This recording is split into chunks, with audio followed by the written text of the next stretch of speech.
أعوذ بالله من الشيطان الرجيم. بسم الله الرحمن الرحيم.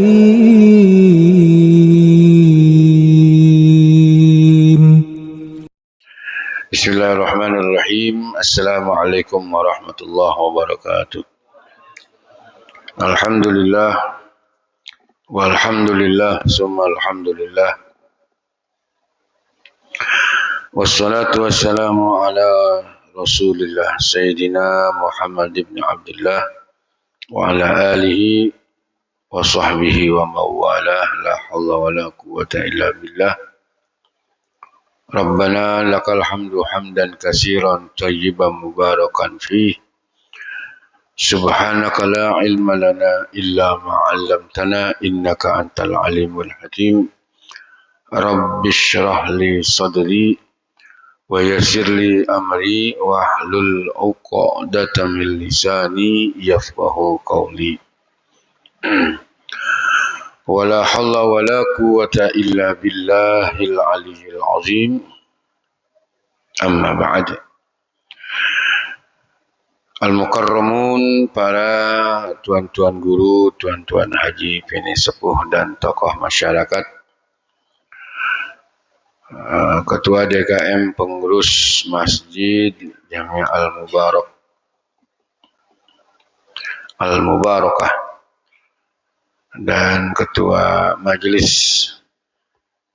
Ahad Pagi Ba'da Subuh Al-Qinal Kiram Al-Ustad Subhan Al-Fajri, dan juga guru kita, orang tua kita, tokoh masyarakat kita, sesepuh kita, Al-Mukarram Al-Ustaz Al-Fadil Al-Ustaz Haji Sarnubih bin Haji Amsin, dan para jamaah as'adakumullah. Alhamdulillah, puji syukur kita sampaikan kepada Allah Ta'ala di pagi hari menjelang terbit matahari, menunggu waktu isyraq kita duduk, dan ini waktu diijabahnya doa. Alhamdulillah kita masih bisa duduk di masjid yang sangat mulia ini. Semoga duduknya kita ke tempat ini akan terus selalu mendapatkan nilai tambah ibadah dari Allah Ta'ala, dan duduk di majelis ini, di masjid ini, di dalam menambah hasanah keilmuan kita, wawasan keislaman kita, taqarrub kepada Allah Ta'ala. Semoga Allah jadikan kita sebagai hamba-hambanya yang istiqamah. Pak, insyaallah dengan kita istiqamah keluar dari dunia ini dalam keadaan mati husnul khatimah. Salawat teriring salam tak lupa kita sampaikan kepada Sayyidil Alamin wa Khairil Bariyah Muhammadur Rasulullah sallallahu alaihi wa alihi wasallam. Para bapak jamaah sekalian, kita melanjutkan hadis yang ke-38. Ini hadis datangnya dari Abu Hurairah, ya, salah seorang sahabat Nabi yang mendapatkan gelar Ashabus Suffah. Jadi sahabat yang melarat, yang kondisinya susah hidup, yang ditampung di masjid, hidup nggak punya apa-apa, ya. Makanya dikatakan Ashabus Suffah. Namanya Abdurrahman bin Sokhr. Ada yang mengatakan 2 tahun ikut Nabi, ada yang mengatakan 3 tahun. Paling nggak lama tapi paling banyak mendatangkan hadis-hadis dari Rasulullah Shallallahu Alaihi Wasallam. Karena doanya Nabi Muhammad, karena doa dari Nabi Muhammad, sehingga beliau dikatakan orang yang banyak sekali hafal ya hadis-hadis langsung yang diucapkan Nabi itu bisa direkam ya di otaknya Abu Hurairah radhiyallahu anhu. Dan orangnya nggak mau minta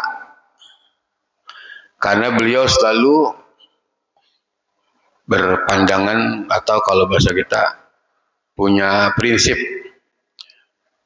yadul ulya khairum min yadis sufla. Tangan yang di atas lebih baik daripada tangan yang di bawah. Jadi nggak mau minta-minta. Sekalinya dia lapar, ya dia tahan sejadi-jadinya. Sampai pernah guling-guling di padang pasir saking perihnya. Guling-guling di padang pasir Abu Hurairah itu. Saking laparnya nggak makan. Mau minta malu. Gitu. Jadi kalau ini ditawarin, kalau diajak sama Sayyidina Umar makan, ya makan ke rumahnya. Kalau kagak ditawarin, kagak. Masya Allah.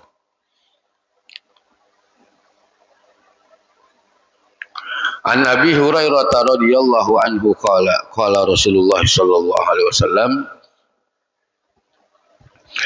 dari Abu Hurairah radhiyallahu anhu qala, moga Allah taala meridai siapa Abu Hurairah, beliau telah berkata, qala Rasulullah sallallahu alaihi wasallam, telah bersabda Rasulullah sallallahu alaihi wasallam, Innallaha ta'ala qala, sungguhnya Allah ta'ala qala, telah berfirman. Ini namanya hadis kursi. Jadi hadis kursi itu firman Allah, cuman bukan Al-Quran gitu. Kalau Al-Quran itu firman Allah, istinbat hukum harus melalui Al-Quran. Jadi hadis kursi ini fungsinya memotivasi untuk hamba-hambanya Allah. Ya, untuk hamba-hamba Allah. Biar terpacu. Itu memotivasi. Mendorong. Biar semakin semangat untuk dekat dengan Allah Ta'ala. Bukan sumber hukum. Kalau hukum sumbernya adalah Al-Quran. Jadi setiap hukum istinbat ngambilnya ke Al-Quran. Bukan ke hadis kursi. Allah Ta'ala berfirman, Man ada li waliyan faqad azantuhu bil harbi. Siapa orang yang memusuhi, ya, siapa orang yang memusuhi waliku. Ini dia. Siapa orang yang memusuhi waliku, faqad azantuhu bil harbi, maka sungguh dia sudah menyatakan perang kepadaku. Sampai begitu. Ya, memusuhi siapa? Kekasih-kekasihnya Allah. Orang-orang yang dekat dengan Allah Ta'ala. Allah menyatakan perang terhadapnya. Orang-orang yang memusuhi ulama-ulama, para aulia-aulia, para solihin, dimusuhi, dizolimi, Allah menyatakan perang kepadanya. Na'udzubillah, Masya Allah. Bahkan bisa menjadi penyebab su'ul khotimah. Orang yang benci kepada ulama itu. Nah, ulama dimusuhin. Ulama dibenci. Ulama yang memang ya hak-hak, batil-batil. Yang menyatakan kulil haq walau kana murran. Ulama-ulama yang berpegang kepada syariat yang dibawa oleh Nabi Muhammad.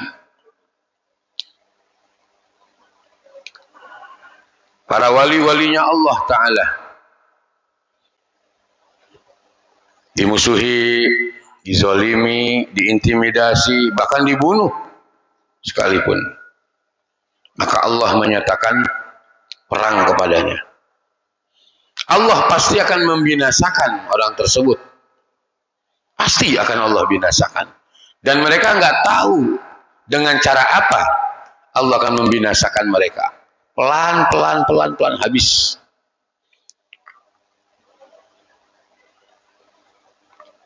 Orang-orang yang istidraj, begitu juga. Orang-orang yang tidak ada mempunyai rasa syukur kepada Allah Ta'ala. Nah, mereka diberikan oleh Allah Ta'ala kenikmatan dunia. Ya, dikasih istidraj. Terus diulur.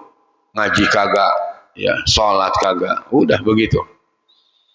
Ya, dia hidup lebih mengagung-agungkan harta, mengagung-agungkan jabatan, mengagung-agungkan kedudukan.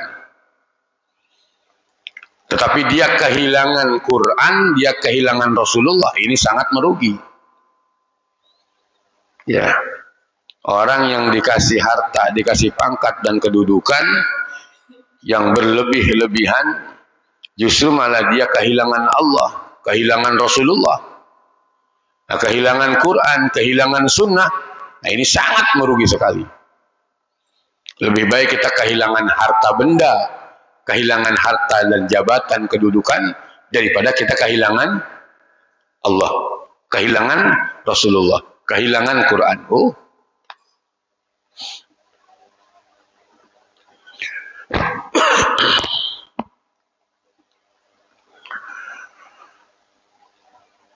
man adali waliyan faqad azantuhu bil harbi. Jadi ulama harus didekati, dimuliakan. Kenapa? Karena ulama itu warasatul anbiya, pewaris para nabi. Siapa orang yang memuliakan ulama, memuliakan kekasih-kekasihnya Allah, kata Nabi, faqad akramani,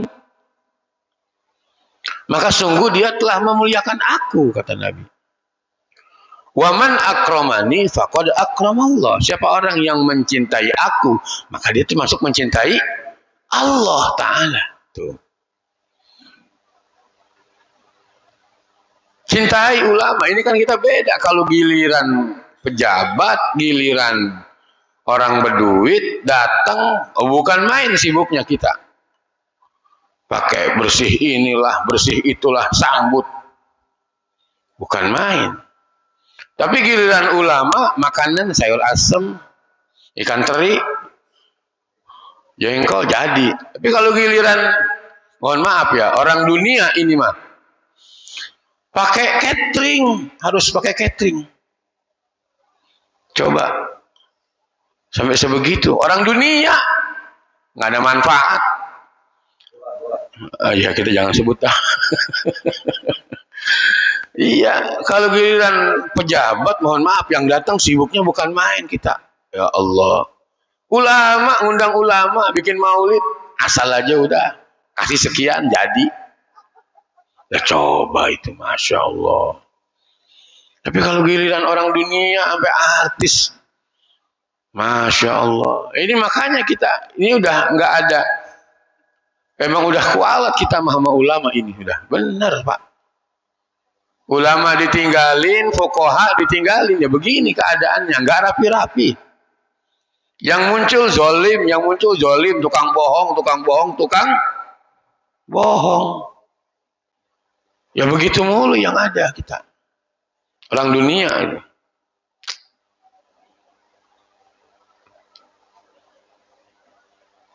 Makanya kata Al-Imam Abdullah ibnu Mas'ud, nah, di antara tanda-tanda orang yang mendapatkan kebahagiaan dunia dan akhirat itu adalah orang yang memuliakan ulama. Yang menjadikan akhirat di atas segala-galanya. Dia jadikan dunia serendah-rendahnya. Itu orang yang mulia. Bukan dibalik. Jangan kita jadikan dunia di atas segala-galanya. Akhirat, alah. Ntar dulu, gampang. Tuh, coba.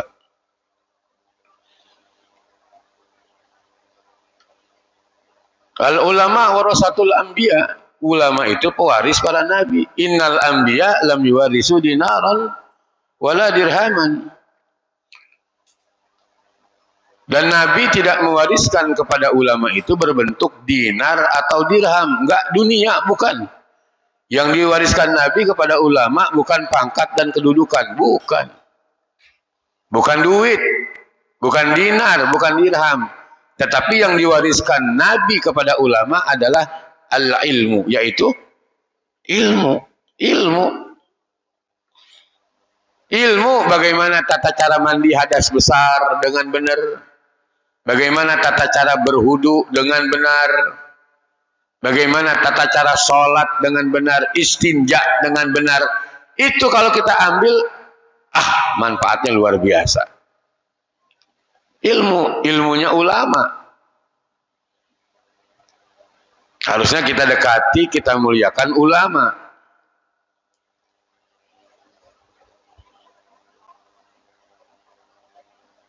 Bahkan ada di antara hadis-hadis Rasulullah Sallallahu Alaihi Wasallam itu beliau sabdakan bahwa ada 3 kelompok yang memberikan syafaat kelak nanti di hari kiamat, kata Nabi. Yashfa'un nas yaumal qiyamah salah satu. Jadi ada 3 kelompok manusia yang diberikan kesempatan oleh Allah selain Rasulullah, tapi mereka juga memberikan syafaat. Siapa tuh? Al-anbiya, summal ulama, summal amsal, pal amsal. Para nabi, para ulama, dan orang yang mengikuti sejenis ulama, para wali. Tuh.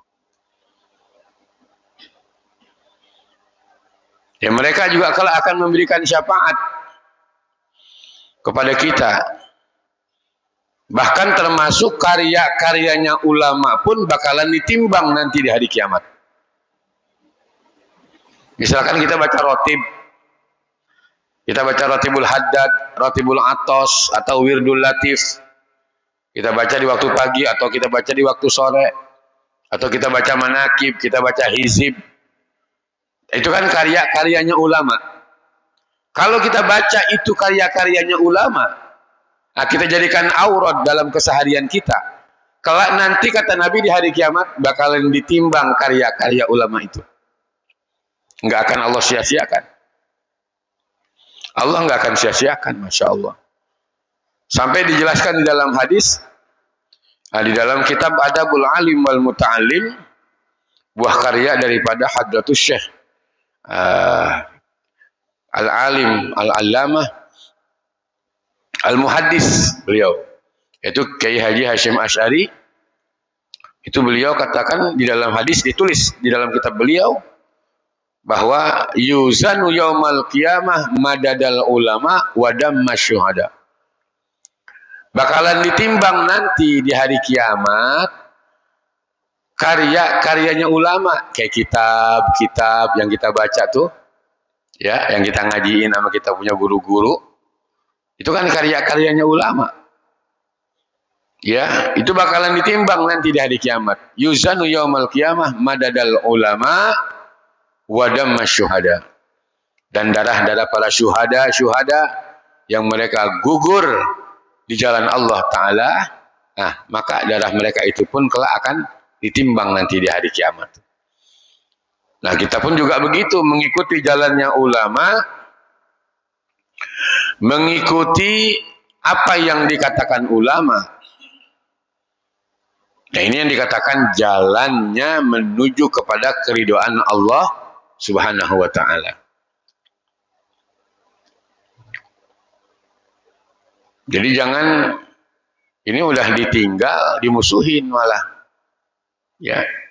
Yang ngaji udah pada kagak mau, majelis taklim udah sepi, ya.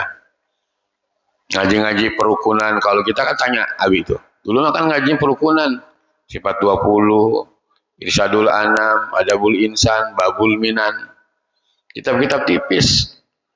Itu dari karya Mufti Betawi itu. Habib Usman bin Abdullah bin Akil bin Yahya Al-Alawi. Tipis kelihatannya, tapi manfaatnya sangat besar sekali. Nah, kita mestinya memuliakan orang-orang yang berilmu. Memuliakan orang-orang yang selalu berjalan di jalan kebaikan. Tuh. Bahkan ada keterangan ulama, man akramal mal ahanal ilma wassalah. Siapa orang yang memuliakan kepada harta, ahanal ilma wassalah, maka dia sudah merendahkan ilmu dan sudah merendahkan kebaikan-kebaikan. Itu orang yang memposisikan ketika dia memandang seseorang itu dengan hartanya, dengan pangkat dan kedudukannya, bukan melihat dari ilmu dan kebaikannya. Yang seharusnya kita memuliakan orang itu cuma dua. Pertama karena ilmunya, yang kedua karena kebaikannya. Tuh. Jadi jangan kebalik. Kalau giliran orang yang punya duit ngundang, habis maghrib udah nyampe kita ke rumahnya. Nah, giliran orang yang kagak punya, yang nggak punya apa-apa, entar dulu dah, gampang lah, tantalan lah, si sore. Coba, Anda begitu modelnya kita. Kalau giliran pejabat yang ngundang, giliran ini yang ngundang, oh, coba. Tapi kalau disuruh ngaji, suruh maulid, sholat berjamaah, entar dulu. Kalau mau kondangan, mau arisan, getolnya bukan main udah. Orang kreyo modelnya begitu tuh. Iya. Masya Allah. Itu orang yang dunia namanya, yang memposisikan dunia di atas segala-galanya. Bahaya kata Imam Abdullah Ibn Mas'ud, bisa celaka kita kalau memposisikan dunia di atas segala-galanya. Rendahkan kalau bisa dunia itu. Posisikan akhirat di atas segala-galanya. Jadi kesimpulannya, akhirat dulu, begitu. Cari akhirat dulu. Keridhaan Allah dulu. Udah waktunya sholat, ya kita sholat. Itu. Waktunya kita baca Quran. Waktunya kita hadir ke majelis taklim, hadir ke majelis taklim. Itu udah paling enak kita. Paling enak udah. Paling enak-enaknya dah. Beruntung-beruntungnya kita hidup nih di akhir zaman begitu. Kita cinta sama ulama, memuliakan ulama, menghormati ulama, bahkan bisa duduk dengan ulama. Itu udah paling enak banget hidup di akhir zaman. Kenapa? Karena nggak semua orang dapat itu. Banyak, tapi Allah nggak mau. Pilihan Allah, Pak. Alhamdulillah. Ini kan kita hidup udah sangat di zaman yang sangat dikhawatirkan Rasulullah. Kita hidup ini. Di mana ulama udah dimusuhi, ulama udah dibully. Ya. Ulama dizolimi, difitnah. Difitnah. Bahkan nggak sedikit ulama yang dibunuh. Tahun berapa tuh? Tahun 48, tahun 65. Bukan di luar, di Indonesia. Kan begitu kejadiannya.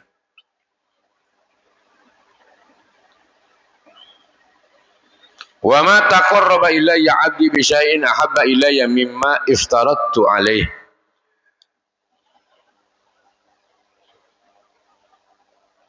Dan tidaklah mendekat kepadaku dengan sesuatu yang lebih kucintai. Ya, tidaklah hamba-hambaku mendekatiku dengan sesuatu yang sunnah daripada apa yang telah aku wajibkan, kata Allah Ta'ala. Jadi Allah lebih mencintai hamba-hambanya yang mengerjakan perkara yang sunnah.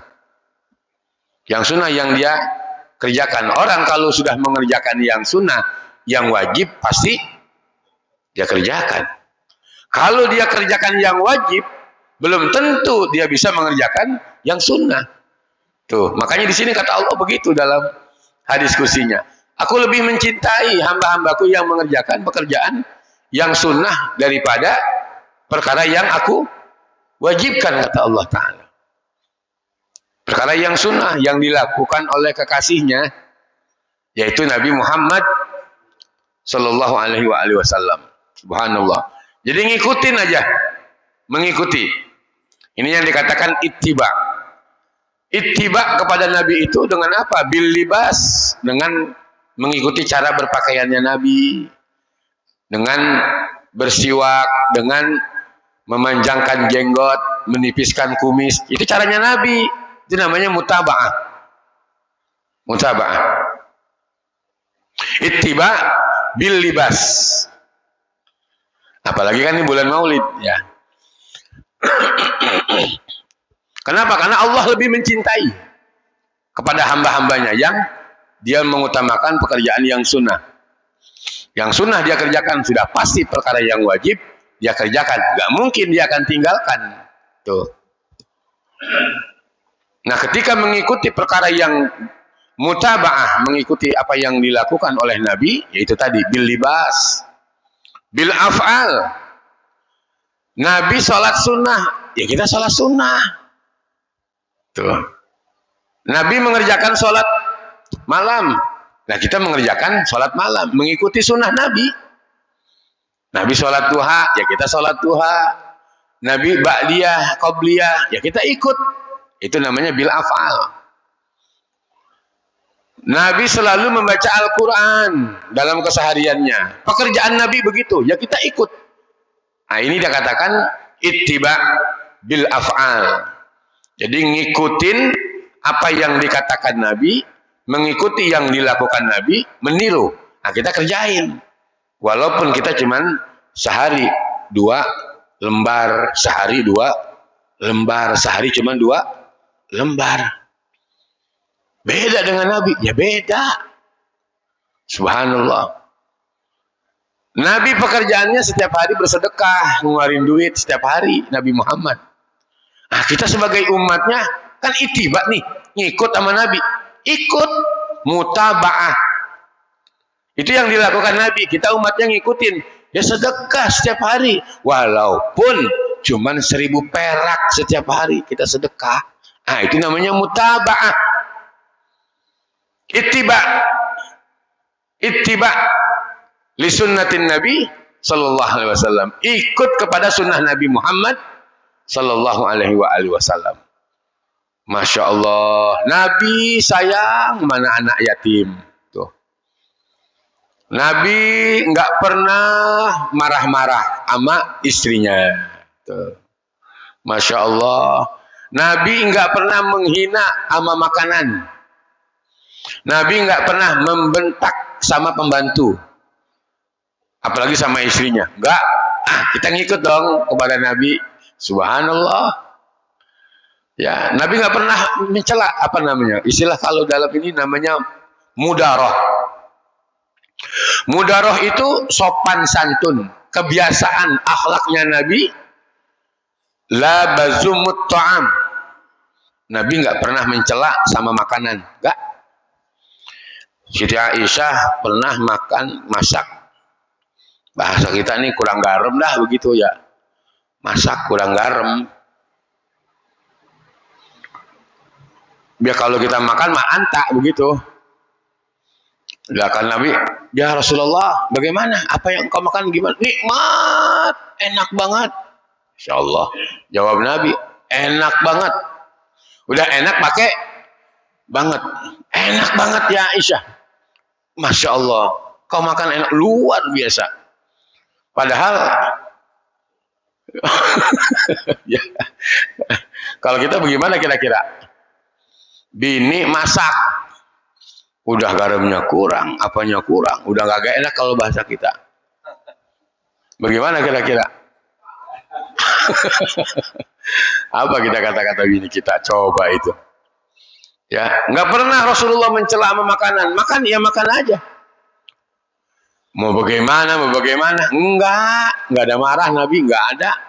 Masya Allah, pantas Pak Nabi Muhammad itu Sayyidul Anbiya'i wal Mursalin.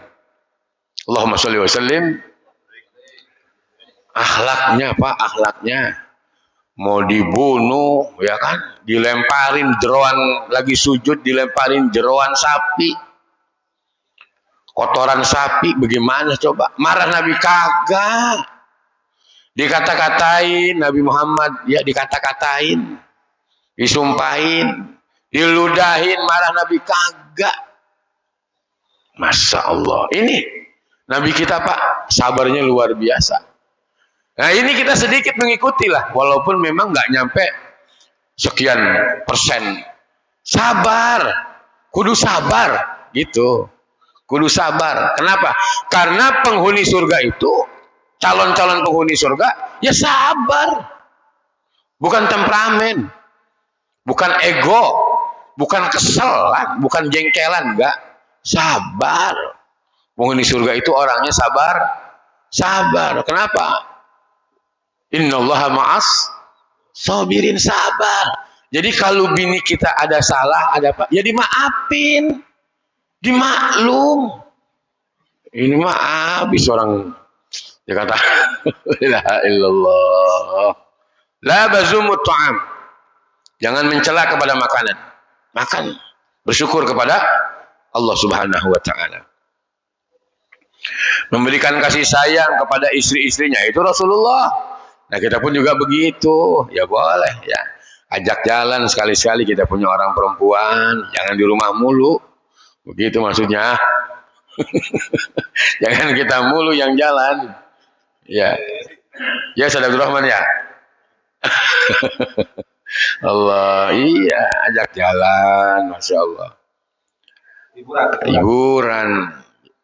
Ya jadi bukan hanya ibadah saja kita bareng-bareng. Nah perkara dunia pun, ya itulah Rasulullah juga begitu Pak.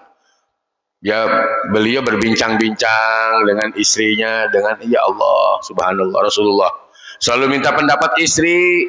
Kalau kita kan enggak, istri apa kata kita? Kan ego kita mah. Enggak boleh. Tetap musyawarah. Ya jadi mengikuti, dikatakan ittiba kepada Nabi bil libas tadi, bil af'al bis sifat. Sifatnya Nabi pemaaf. Nabi selalu maafin, ya udah, orang udah minta maaf dimaafin. Ya udah tuh.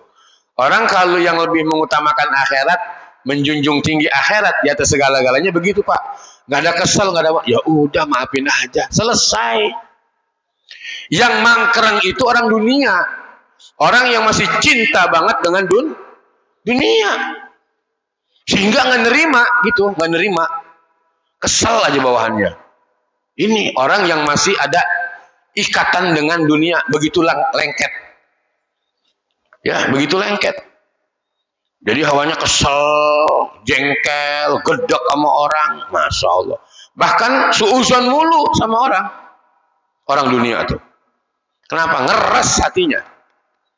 Ngeres, kotor otaknya. Nauzubillah. Tapi kalau orang akhirat mengutamakan Allah, mengikuti sunnah Rasulullah, ya udah. Orang udah minta maaf, dimaafin. Begitu Pak. Jadi lemah aja, lepas gitu ya. Jadi lepas. Perkara dunia pun juga begitu. Ya udah, orang udah minta maaf kok. Ya udah, orang dia nggak bisa bayar, ya udah biarin aja, maafin aja. Ntar juga ada lagi rezeki. Itu kalau bahasa kita begitu. Orang akhirat. Nah begitulah Rasulullah Shallallahu Alaihi Wasallam. Jadi menghidupkan perkara yang sunnah. Makanya ada juga keterangan dari Al-Imam Al-Habib Abdullah bin Musin Empang Bogor. Ya, jadi beliau ditulis perkataan beliau itu, kalam beliau oleh Al-Habib Syekh Abdullah Arfan Baroja, murid kesayangan beliau. Ada saya baca dalam kitabnya tuh Habib Empang Bogor, kalau yang kita pernah ziarah ke sana tuh di Bogor, itu beliau bilang Allahu ja'ala sirral mahabbah bin nawafili li'annal abda yaf'aluha bil ikhtiyari. Allah menjadikan rahasia kecintaan kepada hamba-hambanya ada di pekerjaan-pekerjaan sunnah, kata beliau. Kata Al-Habib Abdullah bin Muhsin Empang Bogor. Allah lebih mencintai atau menjadikan rahasia kecintaan kepada hamba-hambanya itu ada di pekerjaan-pekerjaan sunnah. Kenapa? Karena sesungguhnya bagi si hamba itu dia bisa bebas memilih pekerjaan-pekerjaan sunnah. Jadi ini benar.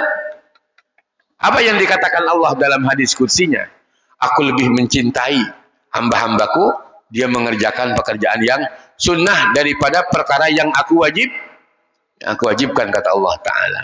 Artinya, kalau orang sudah mengerjakan perkara sunnah, pasti perkara wajib dia kerjakan. Orang mengerjakan perkara wajib, belum tentu dia mengerjakan perkara yang sunnah. Nah ini, jadi sangat beruntung sekali Pak. Ya walaupun kita sholat cuman ya 2 rakaat malam, tutup witir 3 rakaat, kemudian kayak tadi alhamdulillah kita kan sholat sunnah fajar kan, ya itu kan mengikuti Nabi. Nabi itu muakkad, rutin, terus mengerjakan itu.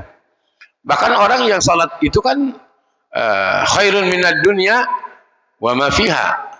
Tadi itu yang kita sholat sebelum subuh tuh 2 rakaat. Itu lebih baik daripada dunia seisi-isinya. Coba Nabi yang bilang, subhanallah. Jadi anugerah dari Allah Ta'ala apabila kita masih bisa melaksanakan sholat fajar tadi qabliyah subuh tuh. Subhanallah. Lebih baik daripada orang yang daripada dunia seisi-isinya. Subhanallah. Apalagi ntar nih selesai majlis, sholat dah 2 rakaat. Itu kan diibaratkan sama seperti orang yang mengerjakan haji dan umrah. Tamatan kata Nabi. 3 kali Nabi bilang sempurna. Subhanallah, enak banget Pak. Kita ini paling enak jadi umat Nabi Muhammad. Asal kita mau aja kerjain. Subhanallah, Masya Allah. Kalau kita sholat subuh berjamaah, Masya Allah. Nah kita baca tadi alam nasrah di rakaat pertama, yang rakaat kedua kita baca alam tara. Tuh kita rutinin begitu. Baca di antara 2 alam. Insya Allah Allah akan sehatkan badannya tuh. Jauh daripada penyakit. Orang yang sholat sunnah fajar atau sholat qabliyah subuh, rakaat pertama dia baca alam nasrah lakasod. Rakaat kedua dia baca alam tara kaifa fa'ala rabb. Nah, itu Nabi yang bilang begitu. Jadi Allah akan jaga kita dari penyakit-penyakit. Dia baca di antara 2 alam. Surahnya di antara dua alam itu kata Nabi. Yang pertama di rakaat pertama sebelum Fatihah, sesudah Fatihah dia baca alam nashrah laka sadrak wa wada'na anka wizrak allazi anqadha zahrak wa rafa'na laka zikrak fa inna ma'al usri yusra fa iza faragta fansab ila rabb. Itu rakaat pertama. Rakaat kedua alam tara. Insyaallah Allah akan jaga, pelihara dari penyakit-penyakit, dilindungin oleh Allah Ta'ala. Ya Allah. Wa ma yazalu 'abdi yataqarrabu ila bin nawafil hatta uhibbahu fa iza ahbabtuhu kuntu sam'ahu allazi yasma'u bihi. Dan apabila hambaku dia mencintai aku, dia jadikan pendengarannya, ya dia lebih mencintai aku ketika dia mendengar, maka yang dia pakai adalah pendengaranku. Bahasanya begitu. Ketika dia mendengar, maka yang dia pakai adalah pendengaranku. Seakan-akan yang dia pakai adalah pendengaranku. Ini udah saking dekatnya bagi hamba-hamba Allah Ta'ala.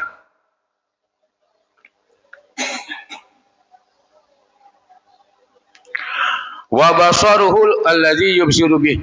Dan begitu juga penglihatannya. Ya. Seakan-akan yang dia gunakan adalah penglihatanku. Ketika dia memakai penglihatan untuk melihat.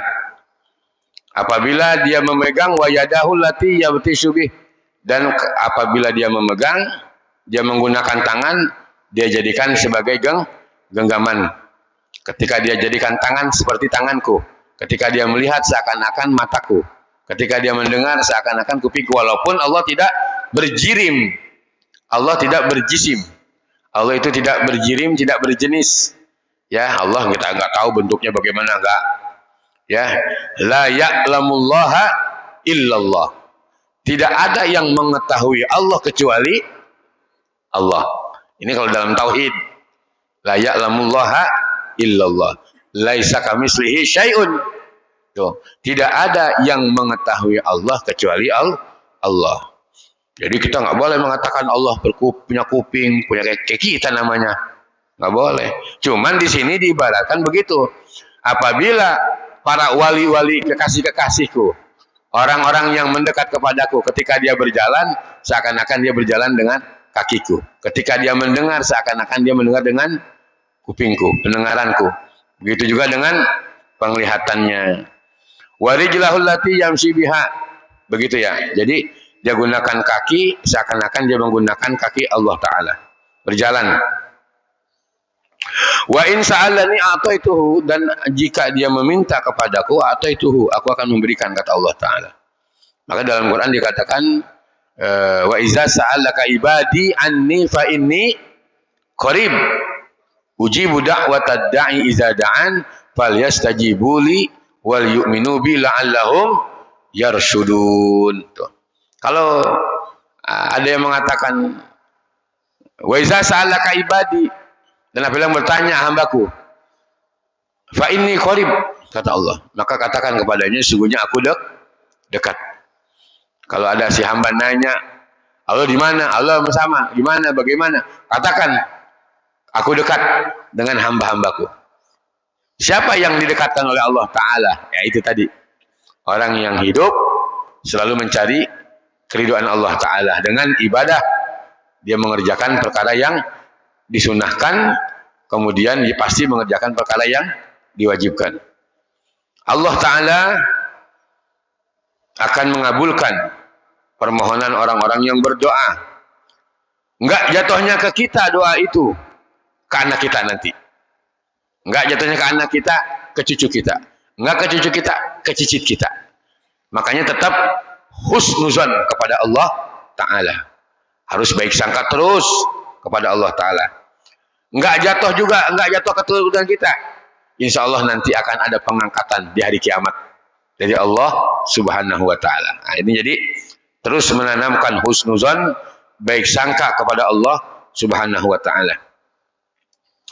Wala ini sta'adzani la'u'izannahu, dan apabila hambaku minta perlindunganku, maka aku akan melindunginya.